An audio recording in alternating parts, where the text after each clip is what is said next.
juvenile weighs almost 5 times as much as an eagle. Animals of this size are no longer easy prey for the birds.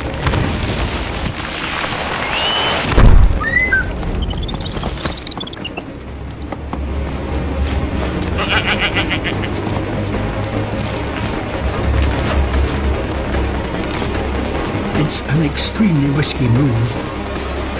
If the eagle breaks a wing, it will be fatal.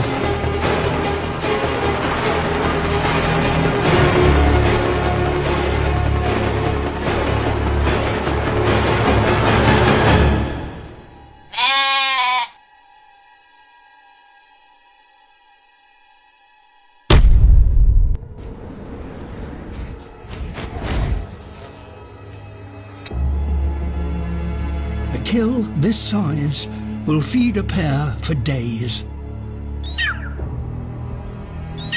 This is when they must build up the fat reserves that they will need to sustain themselves through the lean months that lie ahead.